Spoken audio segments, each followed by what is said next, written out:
My family called me a holiday parasite in the group chat. I sent them $60,000 in receipts, canceled everything and said, "Merry Christmas, I'm done."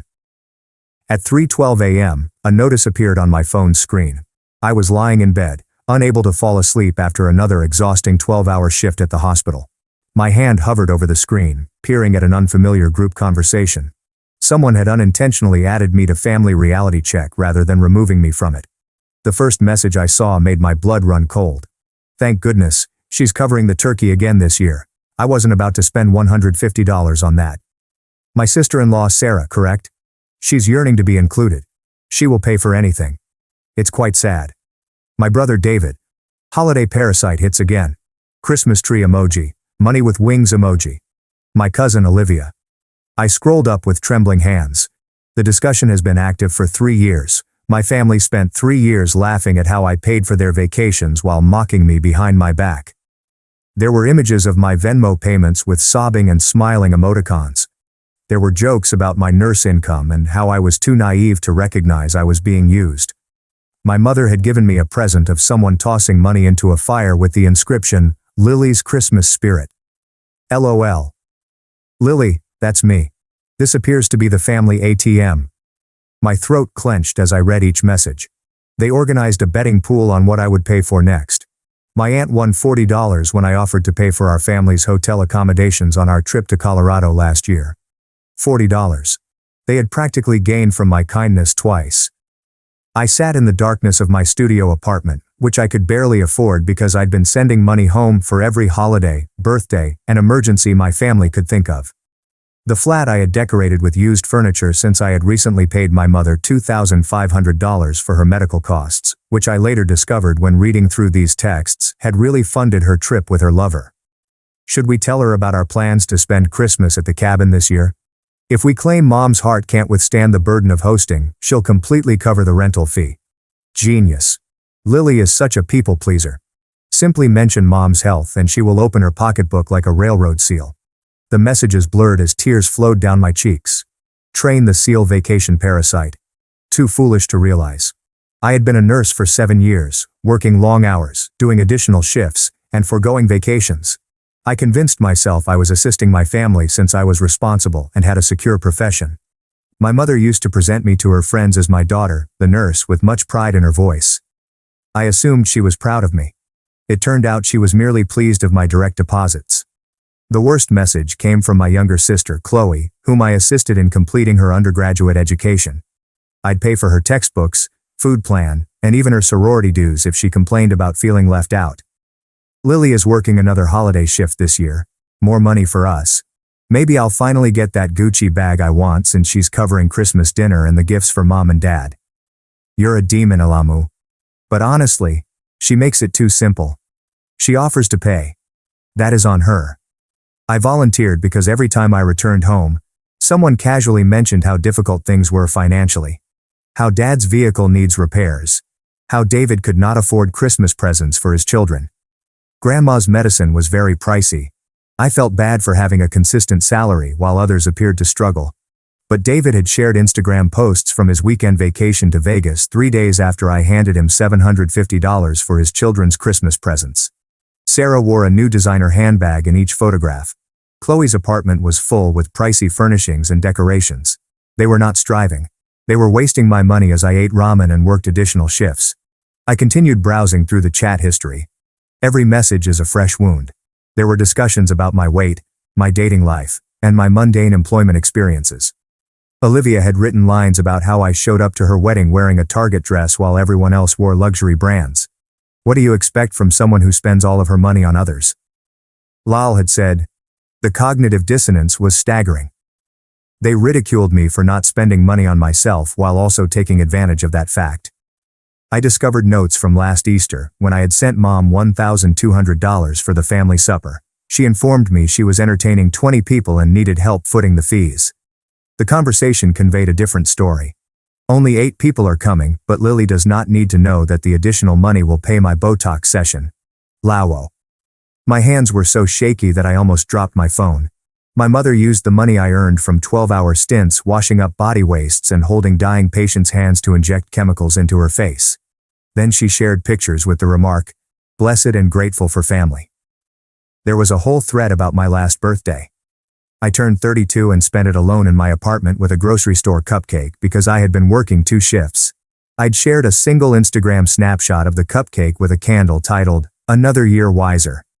The family discussion had exploded. "Have you seen Lily's sad birthday post? So pitiful. Maybe if she wasn't always working, she'd have more pals. She works full-time so she can send us money. It is currently referred to as priorities." Sarah gave a gift of someone weeping into a cupcake. There are 15 laugh reactions. I had worked that extra shift because David had called to complain about his electricity being turned off. He urgently needed $400. I took on the extra shift, paid him the money, and spent my birthday weary and alone. His electricity had never been turned off. 2 days after my birthday, he wrote about his new gaming PC. Everything is top-notch. Easily $1,800 in equipment. The pattern appeared everywhere. When I started researching, I discovered that every emergency that had taken me away from my own life, even my own wants, had been invented or exaggerated. The situation would be conveyed with tears and despair. I'd transfer money, and within days, there'd be social media posts detailing where my salary had gone. My aunt's faulty heater from January had really been operating well. She had hoped to go on a trip to Miami. My money had paid for her flights and lodging, and she informed me she was wrapped in blankets until the repairmen could arrive. I discovered a note from my mother to the group sent 2 Christmases ago. Lily just asked if she may bring someone to Christmas dinner. A guy from her hospital. I told her we didn't have any space. Haha. We can't have her sidetracked from her duty as family ATM by a boyfriend. I had been seeing James, a respiratory therapist, for 3 months. I was delighted to present him to my family. When my mother indicated there wasn't enough space, I believed her and apologized for imposing. James and I had broken up 2 months later. He had stated, "I prioritized my family over our relationship, that I was never available because I was always working extra shifts to send money home." He was correct, and my family had organized it. There were more notes regarding other partners and friends who I attempted to bring around. My family had purposefully separated me, keeping me alone and loyal to them. The more lonely I felt, the more I looked to them for companionship. The more I turned to them, the more money came their way. It was psychological warfare masquerading as family. I found betting pools based on my life decisions. When will I get a new car? I was still driving a 15-year-old Honda because whenever I saved enough for a down payment, someone had an emergency. Will I ever leave my sad little apartment? What is the best justification for getting money for the forthcoming spring break? They had weaponized my sympathy. Every positive trait I possessed had been recognized, evaluated, and utilized for profit. The conversation was still live. Someone had just sent a message. "Is Lily attending Christmas this year? I need to know if we should bother cooking or if she would just pay for catering like last year." "Oh, she will arrive. Where else might she go? She lives solely for work, and as our own Santa Claus." My hands stopped shaking. Something cold and harsh settled in my chest, replacing the pain with unmistakable rage. They assumed I had no life. They assumed I was so thirsty for their acceptance that I would keep paying their lifestyle indefinitely. I opened my laptop and began working. First, I logged into every payment app, subscription, and account associated with my family. I used the same Hulu account as everyone else. Netflix is mine. I paid for my mother's boyfriend's Costco membership, which he utilized every weekend. The mobile phone plan for David, Sarah, Chloe, and my parents. All in my name, paid for with my account. I had been covering 6 phone lines for 3 years. Phone costs alone totaled more than $3,500. My nibbles were made possible by my Disney Plus subscription, the Spotify family plan, the Amazon Prime membership that granted everyone free delivery, iCloud storage for my mother's 10,000 photographs. All mine. Then there were direct payments. I maintained detailed records because I had filed everything for tax purposes, hoping that some of it would qualify as dependent care or gifts that I could document. $10,500 for last year's Christmas. I had paid for the cabin rental, all of the food, gifts, and decorations, as well as the gas money for everyone's trip to the mountains. Thanksgiving cost $7,500 over the last 3 years combined. $12,500 in unpaid emergency loans, automobile issues, medical expenditures, and rent help were all meticulously noted in my spreadsheet. $5,500 for Chloe's schooling, and $3,000 for David's children's birthdays and gifts. The list continued on and on. Over the last 5 years, I've given my family slightly over $60,000. The meltdown made me feel queasy. $10,500 for last year's Christmas alone. Thanksgiving costs $7,500 over 3 years. $12,500 in emergency loans were never returned. $5,500 for Chloe's schooling. $3,000 for David's children's parties and gifts. Phone costs totaled $3,800 over a 3-year period. $6,500 for streaming services and subscriptions. $5,000 for insurance premiums and warranties. $3,700 in medical crises that were actually vacations. Over the course of 2 years, Mom's subscription boxes cost $2,800. Sarah's meal kit service cost $2,500. $1,000 for various crisis payments. $60,000. I could have purchased a house. I could have repaid my student loans. I could have traveled, invested, and established a life for myself. Instead, I paid for their trips, luxury, and comfort, while they referred to me as a parasite in group chat. The irony was not lost on me. I was the parasite, supporting their existence with my money while they drained me dry. I captured screenshots of everything. Every communication in that group chat, every payment receipt, every text in which they requested money and promised to repay me. Then I began canceling. But first, I needed to think strategically. After 7 years of nursing, I realized that you don't just tear out in 4 without thinking about the implications. You plan, prepare, and ensure that the patient cannot claim you for negligence. I set up a new email address that was absolutely different from everything my family knew about. Then I adjusted the contact information on every account, service, and subscription. I enabled 2-factor authentication for everything, using my new email address and a Google Voice number they'd never seen. Only once every account had been secured under my sole authority did I begin disassembling. The phone plan came first. 6 lines beneath my name cost me $300 a month. I got into Verizon and looked at the use. David used an average of 47 gigabytes of bandwidth each month while watching videos. Sarah was always on social media, accumulating hours of screen time on my dime.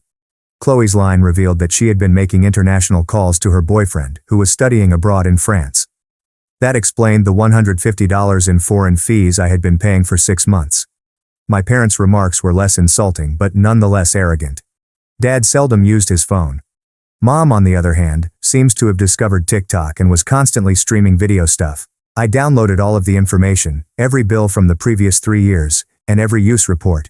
Then I phoned Verizon and told that I needed to delete all secondary lines immediately. The agent attempted to encourage me to just transfer the lines to the other users. No, I said forcefully. Disconnect them. They are not permitted to transfer. But ma'am, they will lose their numbers. Good. The lines would expire in exactly 48 hours. I set a calendar reminder to check at that precise moment. Streaming services were simpler but more enjoyable. I got onto Netflix and reviewed my viewing history. 4 separate profiles, none of which are mine. David had been binge-watching true crime documentaries. Sarah preferred reality shows about wealthy housewives, which felt sadly fitting. Chloe viewed romantic comedies. Mom had found out how to watch British baking shows repeatedly. I removed all profiles but my own, updated my password and configured new security settings that would disable any device presently signed in. Then Hulu, Disney+, HBO Max, and Paramount+. I was enrolled to 7 different streaming sites, which cost me about $80 per month, but I hardly viewed any of them since I was constantly working. Each received the same therapy. Password updated, devices removed, and account protected. The Costco membership seemed intriguing. I signed into my account and saw that I could view purchase history. My mother had been shopping there twice a week. The purchases varied from basic grocery to luxury products, such as a $500 outdoor furniture set, a $250 stand mixer, cases of premium wine, and party platters for occasions to which I had never been invited. David had evidently purchased auto supplies, including a complete set of winter tires, in October. I'd been informed he couldn't afford the tires, so I paid him $400 for auto repairs. I terminated the subscription and asked for a prorated refund for the remaining months. I received a $75 refund. The iCloud storage cancellation was likely the most little, but it made me very happy. Mom had backed up her entire digital life to my 2 terabyte plan, photographs, films, and papers. I dropped to the free 5 GB subscription and watched as the system instantly began notifying her that her backup had failed. She would not lose anything permanently, but she would have to find out her own cloud storage. At her age and technical ability level, she would be frustrated for weeks. I imagined her phoning David or Chloe for assistance, them understanding I'd cut them off, and the growing terror that their free ride had ended. Then followed the less noticeable but more expensive cancellations. I had been paying for David's auto insurance for the last year. He'd contacted me concerned about losing coverage, and I'd added his car to my multi-vehicle policy. That was $200 every month, which I would never see again. I phoned my insurance company and had his vehicle taken immediately. The spokesperson warned that there may be a gap in his coverage. That's his problem, I explained. I had been paying for Chloe's gym membership at a high-end fitness club.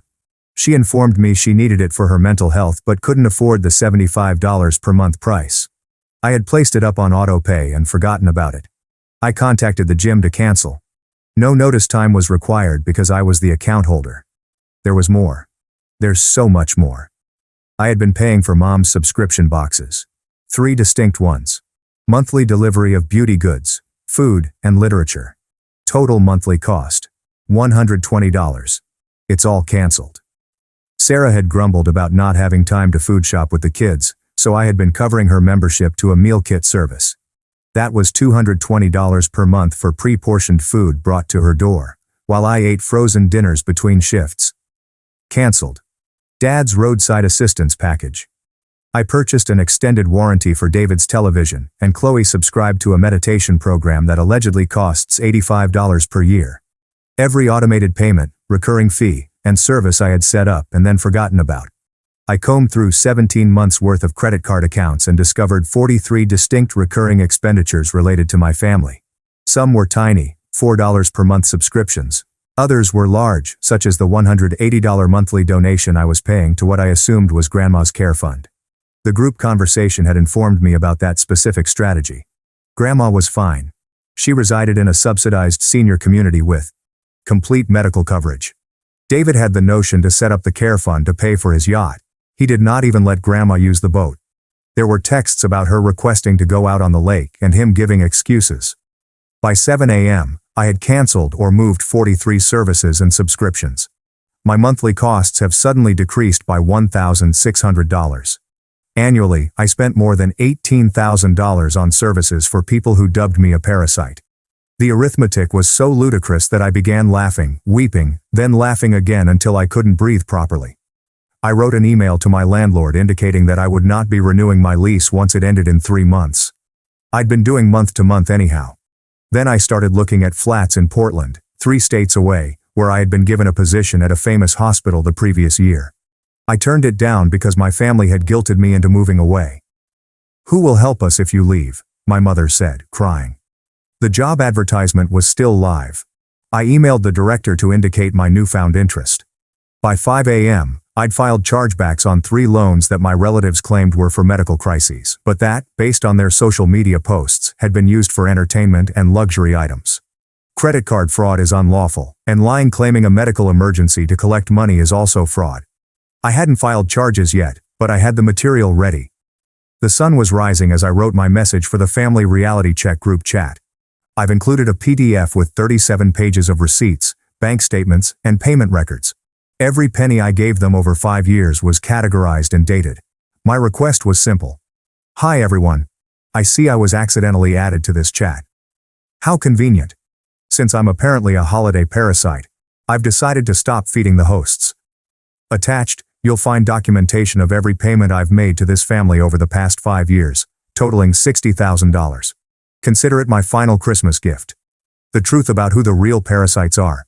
All shared services and subscriptions have been discontinued, effective immediately. The phone plan expires in 48 hours. I will not be attending Christmas this year or any subsequent years. I will not be accessible for emergency loans, holiday funds, or any other form of financial assistance. If you're not sure why, scroll up. You've spent 3 years making it quite apparent how you feel about me. I now believe you. Merry Christmas. Do not contact me again." I pushed send and immediately blacklisted all of my family members' phone numbers. Then I erased every social media account I owned. Facebook, Instagram, Twitter, everything. I did not want to see their answers. I did not want their apologies or explanations. Going nuclear requires you to fully commit. No half measures, no looking back. My phone began buzzing within minutes. Unknown numbers attempted to call. I was expecting that. I turned it entirely off. Because so many nurses wanted to take time off, the hospital management gave me more holiday shifts. I'd always been the one to volunteer, telling myself it was better to work than disrupt my family's festivities. Now I realized I'd only been useful when I arrived with gifts and open wallets. I took every available shift from November 1st to January 15th, 75 days of time and a half pay, plus extra time for the real holidays. With my basic income and overtime, I was looking at around $42,000 for 2.5 months of work. I worked. I slept. I worked again. There will be no phone calls, social media, or family time. Only work. My coworkers sensed that something had changed. I've always been pleasant yet guarded, always running off to assist my family with anything. I remained for post-shift beverages. I joined the hospital book club.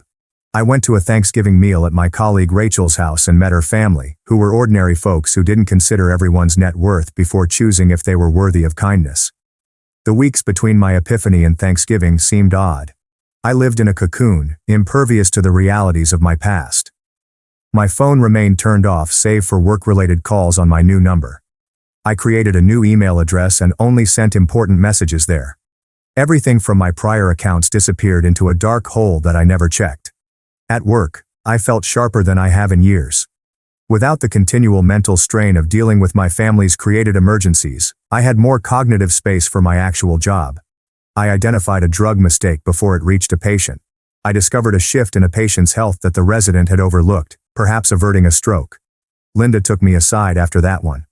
"Whatever's changed with you," she said. "Keep doing it. You've always been good, but lately you've been exceptional." I didn't tell her that extraordinary just meant no longer being steadily stripped of resources and will to live. The first major test came 3 weeks in. I was refilling supplies in the intensive care unit when I heard my name called. Not Lily Green. Nobody at work was aware of the name change yet. My prior identity was Lily Morrison. I turned to see Chloe standing at the unit's doorway, looking little and afraid. "You can't be here," I said quickly. "This is a restricted area. Family consultation rooms are on the second floor." "Lily, please. I just need 5 minutes." I quietly called out to security. "There is an unauthorized individual in the intensive care unit." Chloe's eyes widened.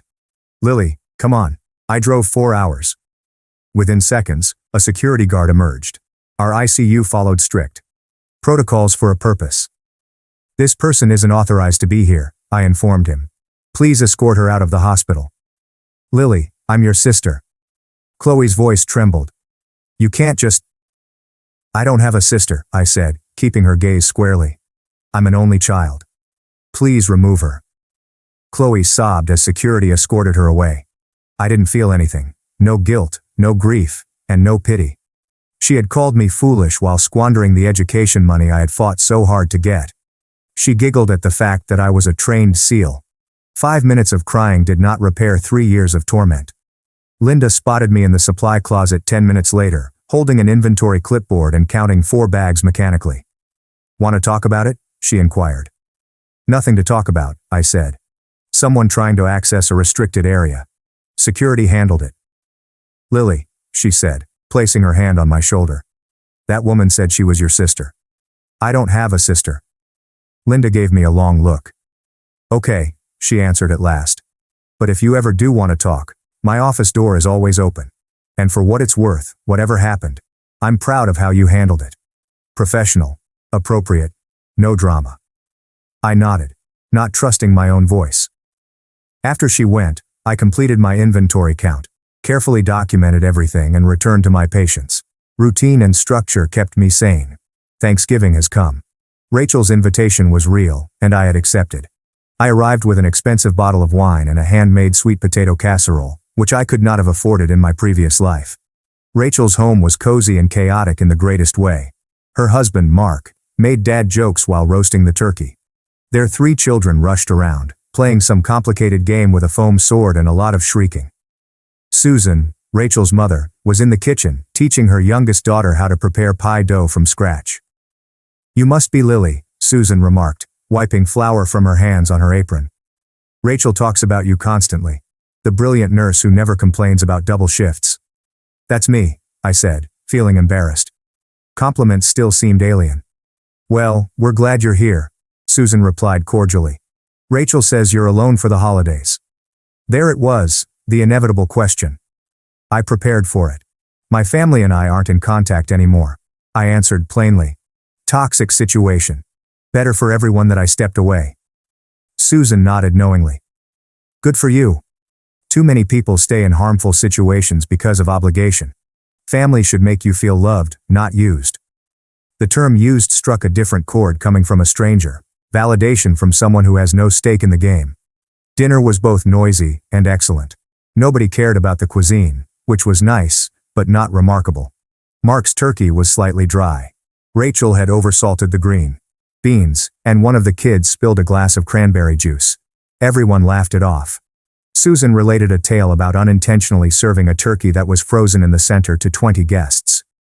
We ordered pizza, she remarked, chuckling. Best Thanksgiving ever because it was the year we stopped pretending everything had to be perfect. I reflected on my family's Christmases, when I'd paid for professional cuisine and extravagant decorations in order to project a successful image. Meanwhile, they were mocking me in their group chat for trying too hard. This informal, flawed dinner with near strangers was more enjoyable than any Christmas I'd spent with my biological relations. Rachel and I had a coffee break on the back patio after dinner, while the kids played board games. Thank you for inviting me, I said. This was really nice. Thank you for coming, Rachel said. I know it probably feels weird spending holidays with coworkers. You're more than a coworker, I admitted, surprised myself with my candor. You're a friend. Maybe my only real friend. Rachel was quiet for a minute. What happened with your family, Lily? You don't have to tell me, but I've worked with you for 3 years and you've changed so much in the past month. You're lighter somehow. Like you were carrying something heavy and finally put it down. I told her, not everything, but the core of it. The group chat, the mockery, the money. Rachel listened without interrupting, her countenance swinging from amazement to fury, to grief. $60,000. She repeated when I finished. Lily, that's financial abuse. You know that, right? I hadn't thought about it that way. Abuse seems like a harsh term. Rachel kept going. They manipulated you, lied to you, isolated you, and exploited your kindness for years. That's abuse. The fact that their family doesn't make it less severe. It makes it worse. Hearing it labeled so clearly affected me. My eyes burned with tears that I refused to weep. I feel stupid, I acknowledge. Like I should have seen it sooner. Con artists target smart people, Rachel stated with determination, because smart people think they're too smart to be conned. You're not stupid. You're kind. They weaponized your kindness. That's on them, not you. Rachel's adolescent daughter complained that her phone was ancient. Rachel assured her she could get a new one if she saved up her allowance. Nobody expected someone else to fund their desires. It was such a strange thought that I nearly sobbed into my mashed potatoes. December 24th has come. I worked a 12-hour shift in the ICU. Around 3 p.m., a woman in her 60s approached the nurse's station, seeming disoriented. I'm trying to find my daughter, she stated. She's a nurse here. Lily Green. Despite the alterations, I knew her immediately. My mother appeared thinner and more drawn. Her hair was styled differently, shorter, but the desperation in her eyes was clear. I'm sorry, I said quietly. There's no one here by that name. It wasn't exactly a lie. I'd filed for a name change 2 months earlier, and while the legal procedure was still ongoing, I'd ceased identifying as Lily Morrison in every manner that counted. Please, my mom urged. I know she works here. I need to talk to her. Security came before I needed to answer. Apparently, she had been creating a disturbance in the lobby for an hour. They let her out, and she yelled my old name. I completed my shift with firm hands. On January 3rd, the Portland hospital offered me the post. Head nurse at their cardiac unit, earning $40,000 more each year than my previous position, signing bonus and relocation aid. I agreed immediately. By mid-January, my name change had become official. Lily Morrison was legally dead. My grandmother's maiden name, Lily Green, was born. Everything is fresh, including the driver's license and nursing license. I was reincarnated and have the documents to prove it. My Portland apartment was double the size of my previous studio and located in a building with a gym and a rooftop garden. I purchased new furniture, actual furniture, not curb finds, and Facebook Marketplace sale stuff. I purchased paintings for my walls. I got a gray tabby cat from the local shelter and called him Phoenix. I had risen from the ashes of who I once was. My previous email account has been receiving messages for several months. I never opened them. They moved to a folder called Dead to Me that auto-archived everything, but curiosity got the best of me in March. My mother's emails were lengthy guilt trips about family obligations and how harsh I was. Sarah submitted a 2-sentence apology, blaming her actions on postpartum depression from 4 years ago. David stated that I had misread the context of the group discussion. They had been kidding. Couldn't I take a joke? Chloe's response was different, short and straightforward. You paid for my education and I called you stupid. You're the smartest person I know and I'm the idiot. I don't deserve forgiveness, but I need you to know that I'm sorry. I've started paying you back. It'll take years, but I'm putting $150 into a savings account every month in your name. I'll send you the details when I have your address. If you never want to speak to me again, I understand. But I'm sorry. Really truly sorry. I didn't react, but I also didn't delete it. The others may rot, but Chloe's note remained in my inbox, a small seed of something that could one day bloom into forgiveness. Maybe. In years from now. One email stood out from the others. My dad's. He'd never participated in the group chat. I had seen his name displayed, but he rarely posted. Lily, I didn't know about the chat until you sent those screenshots. Your mother showed me her phone and I saw what they'd all said. What I'd allowed by staying silent when I should have noticed what was happening. You deserved better from all of us, but especially from me. I should have protected you. I filed for divorce last week. I'm living in an apartment now, working with a therapist to understand how I enabled this. I'm not asking for forgiveness or reconciliation. I just wanted you to know that I see what I failed to do and I'm trying to become someone who wouldn't fail you again, even if you never let me be part of your life. I love you. I'm proud of you and I'm sorry, Dad. I read the email 3 times before closing my laptop. You sometimes burn bridges. Some bridges burn themselves. Some bridges fall as a result of years of foundation faults that you were too busy to notice. Spring arrived in Portland with cherry blossoms and showers. I dated Ryan, a teacher who believed my dedication to my job was laudable and not something to exploit. We attended cookery lessons together. He never asked me to pay for his share. Rachel asked me to join her family's Easter celebration. Her mother inquired about my family, and I told her the truth. I don't own one anymore. She hugged me and said, "You do now, honey." I grieved in her bathroom for 10 minutes before eating 3 servings of ham. My bank account has grown. I finished off my college loans in April. The entire $28,000 was spent in one payment. As I glanced at the $0 balance, I felt lighter than air. In May, I received an $850 cashier's check with a message from Chloe. First payment. Many more to come. Your new address was on the court documents for the name change public record. I am not stalking you, I promise. I just want to make this right. The case number was found in the county database. I deposited the check and acknowledged it by SMS to the number she provided. By June, my mother had located my address. I arrived home to see her waiting outside my building. Security will remove you if I call them, I added, continuing to go toward the entrance. Lily, please. That's not my name anymore. You're my daughter. For the first time in 6 months, I came to a complete stop, turned, and looked her in the eyes. She appeared older, smaller. The mother who raised me, patched my skinned knees, and fed me chocolate chip pancakes on Sundays looked like a stranger with a familiar face. Your daughter died when she realized her family saw her as a wallet with legs, I explained calmly. You have 60 seconds to leave before I call the police. She departed in 45 seconds. I didn't feel victorious. I didn't feel vindicated. I felt tired. That night I wrote my father a simple email. Acknowledged your message. Not ready to talk. Maybe someday. Focus on yourself. Hey, he said. That's more than I deserve. Thank you. Portland's summer was lovely. Ryan and I went for a walk on Mount Hood. I took a vacation to Greece, which had been a long-time desire of mine. I shared images on my new private Instagram account, which had only 30 followers, all of whom I'd met within the last year. No one asked me to send money. Nobody needed me for anything other than my companionship. It was the most peaceful I'd ever experienced. In August, Chloe sent a second check with a longer message. I got a promotion. Sending $450 this month.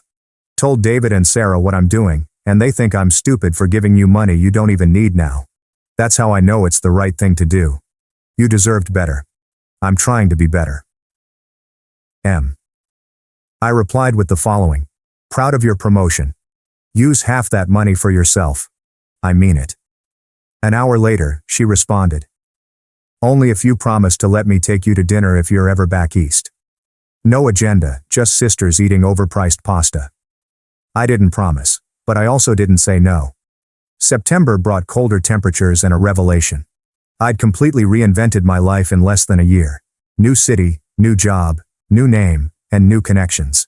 Everything the old Lily had been too terrified to grasp for because she was too busy serving as everyone's safety net. The new Lily, Lily Green, was no longer terrified. I got a phoenix tattoo on my shoulder blade, rising from flames. The artist inquired about the meaning. Rebirth, I said simply. She grinned. Those are the best kind. October arrived with falling leaves and a surprise delivery. Inside was a hand-knit scarf in forest green, my favorite color, along with a message from my father. Your grandmother taught me to knit before she died. I'm not good at it yet, but I'm trying. Stay warm. No response needed.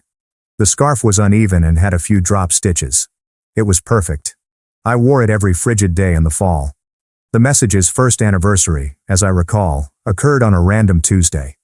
I had worked the night shift and arrived home to find another check from Chloe. She had been steady, never missing a month. My father also sent me an email with images of him at a volunteer facility feeding food to homeless veterans. Trying to be useful to people who actually need help, his email. Read, trying to be someone you could be proud of again someday. I looked at my schedule. Christmas was 8 weeks away. Ryan asked if I'd want to spend the holidays with his family in Seattle. Rachel invited me to her place again. I had alternatives now. People wanted my presents, not my gifts. I selected Rachel's. Her tenderness reminded me of how family should feel. On Christmas Eve, I worked a half shift before going to Rachel's place for supper. Her children staged a messy nativity scene, with a household dog playing a confused sheep. Her husband Mark told bad jokes. Her mother inquired about my cat and showed me images of her own 3 rescue pets. Nobody asked for money. Nobody required me to be anything other than myself. After supper, I checked my emails. Chloe sent a new message. Merry Christmas. I'm not expecting a response. Just wanted you to know I think about you every day and I'm still sorry. Still paying back. Still trying. Hope you're happy wherever you are. I replied, Merry Christmas, Em. I'm happy. Keep being better. That's enough. Her reaction was quick. You responded, best Christmas gift ever. Love you, sis. I glanced at the words. Love you, sis. A part of me wanted to respond. Part of me wasn't prepared. I wrote, talk next year. Maybe is enough. Thank you. I shut down my laptop and rejoined the party. Rachel's kid was attempting to teach the dog how to wear a Santa hat. Ryan offered me champagne and kissed my forehead. Someone began a board game, which descended into happy squabbling. This is how the holidays were supposed to be. Joy without a transaction. Love without calculation. A year ago, I was the holiday parasite, unintentionally feeding a family that regarded me as prey. Now I was just Lily, free, happy, and entire. The finest kind of vengeance I discovered was not devastation. It was a reconstruction. I destroyed who I was and rebuilt someone better from the ashes. And I had never looked back. Almost never. On New Year's Eve, I got my father's final message. I know you're not ready. I might never be forgiven and I've accepted that. But I wanted you to know I'm divorcing your mother. I'm in therapy. I've cut off everyone who was in that chat and I'm living differently. Not for you, for me, so I can look at myself in the mirror. You deserve a father who protected you. I'm becoming that man even if it's too late. Happy New Year, sweetheart. I saved the message. Did not react. Not yet, but maybe I will in the future. Some relationships are salvageable, some cannot. The problem is determining which ones are worth the effort. As midnight came, Ryan drew me in and asked what I wanted for the new year. More of this, I murmured, indicating to the life I'd created. More peace, more joy, more people who love me for me, not for what I can give them. That's not too much to ask, he said. For the first time in my life, I actually believed him. The new year began with champagne, laughing, and hope. I had paid for everything at Christmas once. Holidays, gifts, everyone's happiness but myself. Now I had paid for my freedom. Best investment I've ever made.